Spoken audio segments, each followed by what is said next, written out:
Hello guys, अगर आप लोग को मेरे वीडियोस पसंद आए तो मेरे वीडियोस को लाइक कर दे, शेयर कर दे, मेरे चैनल को सब्सक्राइब कर दे। मार्च सुप्रीम विलेन के पिछले एपिसोड के एंड में हमने देखा था कि हमारे यान जाओ जी एक ही अटैक में उस ली फैंग का मैया बहन एक करके रख देते। इसके बाद उस ली फैंग को ब्लैकमेल करने लगता है कि अगर तुम्हारे पास जो भी चीज है वो सारी चीजों में मुझे कुछ भी चीज पसंद आए तो मैं तुझे छोड़ सकता हूँ, वरना मैं तुझे ऐसे बिल्कुल भी नहीं छोड़ने वाला। ये सुनने के बाद ली फैंग बोलने लगता है कि सीनियर ब्रदर यान जाओ जी, मेरे पास काफी सारे कमाल का ट्रेजर है, पर उनमें से सबसे बड़ा कमाल का ट्रेजर ये है कि मेरे पास स्पिरिचुअल आर्मर है और जिसकी मदद से ही आपके अटैक को मैं अच्छी तरह से सेफ आया, वरना आपकी ये की अटैक की वजह से मैं पूरी तरह से यही पर मर जाता। और उतना कमाल का आर्मर को भी मैं आपको देने के लिए तैयार हूँ, उतना ही नहीं बल्कि मेरे पास सारे ट्रेजर को आपको देने के लिए तैयार हूँ। तो इसलिए प्लीज आप मेरा जान बख्श दीजिए। अगर आप यहाँ पर मेरा जान बख्श देंगे तो आगे जाकर आपको परेशान करने के बारे में बिल्कुल भी नहीं सोचूंगा, क्योंकि मैं यहाँ पर नल्ला बंदा हूँ और आप और आपके फादर बड़े बड़े बंदे हैं। तो इसलिए प्लीज यहाँ पर मुझे कुछ भी मत कीजिए और मुझे जाने दीजिए यहाँ से। ये सारे बात सुनने के बाद हमारे यान जाओ जी बोलने लगता है कि लेट मी थिंक, मुझे थोड़ी देर सोचने दो, उसके बाद मैं डिसाइड करूंगा तुम्हें जाने देना है या यहीं पर गाड़ देना है। तब ये जांग बोलने लगता है कि सीनियर ब्रदर ली फैंग, तुम्हें ऐसा भीख मांगते हुए शर्म नहीं आता है क्या? क्योंकि तुमने ही पहले ही एक बंदे को भीख मांगते हुए भी बिल्कुल भी नहीं छोड़ा, उसको पूरी तरह से जान से मार डाला। तो क्या अब सच में तुझे लगता है कि सीनियर ब्रदर यान जाओ जी तुम्हें छोड़ देंगे ऐसे ही कुछ भी नहीं करते हुए? और ये सुनने के बाद ये ली फैंग बोलने लगता है कि लड़की, मैंने पहले ही बोल दिया था कि वहां पर मेरा गलती है और इसके वजह से मैं पूरी तरह से शर्मिंदा हूँ और ये सारी चीजों के बारे में मैं अपने टीचर के यहाँ पर जाकर बोलूंगा। अब मेरे टीचर मेरे लिए जो भी पनिशमेंट दे वो पनिशमेंट मैं लेने के लिए तैयार हूँ, चाहे वो पनिशमेंट मेरा मौत ही क्यों ना हो। पर तब तक मैं अपने जान के बारे में भीख मांगना बिल्कुल ही नहीं छोड़ूंगा, चाहे वो सीनियर ब्रदर यान जाओ जी हो, चाहे वो मेरे टीचर से क्यों ना हो। और ये सारे बात सुनने के बाद हमारे यान जाओ जी बोलने लगता है कि तुम्हारे ये बातों को सुनने के बाद मुझे तुम्हें जाने देने का मन कर रहा है, पर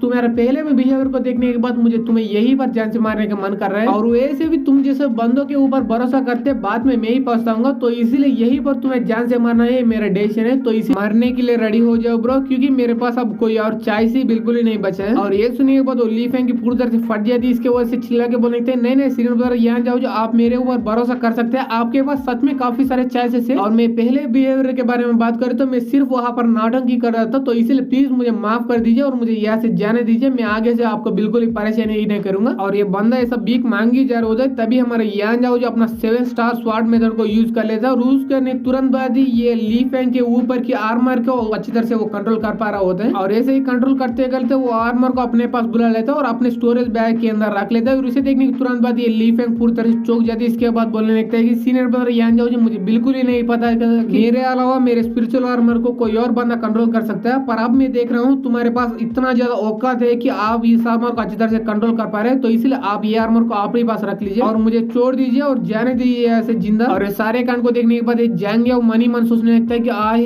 हाय ये स्पिरिचुअल आर्मर कोई फर्स्ट ग्रेड के ट्रेजर से बिल्कुल ही कम नहीं है। फिर भी सीनियर ब्रदर यान जाओ जी इस आर्मर को अच्छी तरह से कंट्रोल कर पा रहा है, वो भी बिना किसी तकलीफ के। इसका मतलब सीनियर ब्रदर यान जाओ जी को मैं कितना ज्यादा ताकतवर समझ चुका हूँ, उससे भी काफी ज्यादा ताकतवर है। आगे जाकर मुझे सीनियर ब्रदर यान जाओ जी के और भी ज्यादा करीब जाना पड़ेगा, क्योंकि तभी मुझे काफी सारे फायदा भी मिल सकते हैं। और तब हम ली फैंग की तरफ देखते हैं, वो यान जाओ से पूछ रहा होता है कि सीनियर ब्रदर यान जाओ जी, क्या आपको मेरा आर्मर पसंद आया? ये सुनने के बाद यान जाओ जी बोलने लगता है कि मुझे यहाँ पर पूरी तरह से शक हो रहा है, क्योंकि मुझे पता है कि मैं इस आर्मर को कंट्रोल कर सकता हूँ, पर तुम भी इस आर्मर को कंट्रोल कर सकते हो, फिर भी तुम इस आर्मर को कंट्रोल करने की कोशिश भी नहीं की। तो इसलिए मुझे थोड़ा शक हो रहा है कि तुमने कहीं इस आर्मर के अंदर कोई बम तो नहीं प्लेस किया है। और ये बोलने तुरंत बाद ही वो आर्मर को अपना स्टोरेज बैग के अंदर रख लेते हैं। इसके बाद बोलने लगता है कि वेल, तुमने बम प्लेस किया या ना प्लेस किया इससे मुझे घंटा भी फर्क नहीं पड़ता, क्योंकि वैसे भी मैं आज तुझे जान से मारने वाला हूँ। ये बोले तुरंत बाद ये अपना स्टोरेज बैग के अंदर से एक तलवार को निकाल लेते हैं। और ये सुनने के बाद ली फैंग पूरी तरह से फट जाती है। इसके बाद बोलने लगता है कि तुम ऐसा बिल्कुल भी नहीं कर सकते, मैं तुम्हें वो आर्मर दिया था, ऐसा बिल्कुल ही मत करो, प्लीज मुझे छोड़ दो। ये बंदा चिल्ला के बोल ही जा रहे होते, तभी हमारे यान जाओ जी सामने की तरफ बढ़ ही जा रहे होते। उतने में वो ली फैंग को एक बाउंडर के अंदर कोई बंदा अगर फंसा देता है, और वो बंदा और कोई नहीं बल्कि कांगमैन बाउंडर के एक एल्डर होता है और उसका नाम एल्डर शान होता है। और उस बाउंडर के अंदर फंसने के बाद वो बंदा चिल्ला के बोलने लगता है कि एल्डर शान आप मुझे ये बाउंडर के अंदर क्यों फंसा चुके हो? एनिमी हमारा सामने वो बंदा है, वो यान जाओ जी है, तो इसलिए मेरा बात मानो, उसे उस बाउंडर के अंदर फंसाओ, उसे जान से मार डालो, उसे तड़पो, उसे पूरी तरह से कूद डालो, मुझे क्यों ऐसा कर रहे हो? और ये सारे बातों को पूरी तरह से इग्नोर करके एल्डर शान हमारे यान जाओ से बात कर रहा होता है कि यान जाओ जी, मेरे डिसेबल ने तुम्हारे अगेंस्ट कोई भी किया, वो सारे चीजों के बारे में मुझे बिल्कुल ही नहीं पता, फिर भी मेरे डिसेबल की तरफ से मैं आपसे माफी मांगता हूँ, तो इसलिए उसको प्लीज माफ कर दो। पर तुम्हें यहाँ पर चिंता करने की कोई भी जरूरत नहीं कि मैं अभी इस डिसेबल को जाकर एक जेल के अंदर बंद करूंगा और उसके बाद इसके गुनाह के मुताबिक इसको सजा भी दूंगा। और ये सारे बात सुनने के बाद हमारा यान जाओ कुछ भी नहीं बोलता, बस ऐसे ही उसको घूर के देखे ही जा रहा होता है। और तब आगे एलरशान बोलने लगते हैं कि यान जाओ जी मेरे डिसेबल ने तुम्हारे अगेंस्ट जो भी कांड किया उसके लिए प्लीज उसको माफ कर दो। आगे अगर तुम हमारे कांगमैन माउंटेन जब आओगे तब मैं आपको अच्छी तरह से हॉस्पिटैलिटी दिखाऊंगा और आपको हमारे कांगमैन माउंटेन की तरफ से जो भी ट्रेजर चाहिए वो ट्रेजर मैं देने के लिए तैयार हूँ और ये मेरा वादा है। ये सुनने के बाद हमारे यान जाओ जी बोलने लगता है कि ठीक है एलरशान, अगर आपका डिसेबल जो भी कांड करे जो भी गलती करे उसके लिए आप कोई ट्रेजर देगा और इसके लिए उसको माफी मिलनी चाहिए, क्या यही है ना? अगर ऐसी बात तो मैं भी अब उसको जान से मार डालूंगा और उसके बाद आप मेरा गुमाजंग माउंटेन आएंगे तब आपको जो भी ट्रेजर चाहिए वो ट्रेजर मैं देने के लिए तैयार हूँ और ये मेरा वादा है। ये सुनने के बाद ये एलरशान बोलने लगता है कि मेरे दोस्त यान जाओ जी तुम्हें इसके बारे में इतना ज्यादा जल्दबाजी करने की कोई भी जरूरत नहीं, क्योंकि आगे जाकर तुम्हारे लिए मुसीबत भी पैदा हो सकती है। तो इसलिए यहाँ पर मेरे बात मानो, तुम आगे जाकर कभी मेरे कांगमैन माउंटेन के यहाँ पर आओ तब तुझे अच्छी तरह से मैं हॉस्पिटैलिटी दूंगा, तब मैं इसका गलती का कॉम्पेंसेट करूंगा। अभी के लिए मैं जा रहा हूँ। ये बोल के वो ली फेंग को लेके काफी तेज से वहां से जाने लगता है। और इस कांड को देखने के बाद हमारे यान जाओ जी अपने मन ही में सोचने लगता है कि अगर यहाँ पर सिचुएशन नॉर्मल होता है तो मैं उस बंदे को आसानी से यही पर जान से मार डालता, वो भी सोचे भी नहीं। पर आगे जाकर हम यही पर टंगशन लीग के अंदर पार्टिसिपेट करने वाले हैं, तब ये कांगमैन माउंटेन हमारा अगेंस्ट जाए तो हमारे लिए काफी बड़ा मुसीबत आ सकती है। तो इसीलिए मुझे यही पर उसे छोड़ना पड़ा। अब हमारे यान जाओ जी वहां पर खड़े हो ये सारी चीजों के बारे में सोच ही जा रहे होते, तभी वहां पर जी चान और उसके साथ ये दोनों आ जाते हैं। इसके बाद हमारे यान जाओ से बोलने लगता है कि किंग मास्टर यान जाओ जी आपको कुछ भी नहीं हुआ ना, आप ठीक है ना? ये सुनने के बाद यान जाओ जी बोलने लगता है मैं ठीक हूँ, ये हूँ, तुम्हें मेरे बारे में चिंता करने की कोई भी जरूरत नहीं। और इसके बाद जाएंगे वो दोनों को सारे कांड के बारे में बता देते। ये सुनने के बाद ये जी चान बोलने लगता है कि यान जाओ जी मुझे बिल्कुल नहीं लगा था कि तुम इतना ज्यादा स्ट्रांग हो। अगर ऐसी बात तो आगे जाकर वो लू फेंग या टांगशैन लीग के अंदर बिल्कुल भी पार्टिसिपेट नहीं करेगा। अगर ऐसी बात तो आपकी ये टांगशैन लीग जीतने के चांसेस और भी ज्यादा बढ़ जाएंगे, क्योंकि आप इतना ज्यादा स्ट्रांग तो ठहरे। ये सुनने के बाद हमारे यान जाओ जी बोलने लगता है कि नहीं सिस्टर जी चान आपको मेरी इतना तारीफ करने की कोई भी जरूरत नहीं, क्योंकि मेरे अलावा इस टांगशैन लीग के अंदर और भी ज्यादा स्ट्रांग बंदे हैं और आप भी उन स्ट्रांग बंदों में से आते हैं। इसीलिए यहाँ पर मेरे टांगशैन लीग जीतने के चांसेस आपके पास जितना है मेरे पास भी उतना है। अभी के लिए सारी चीजों के बारे में एक सेकंड साइड में रखो,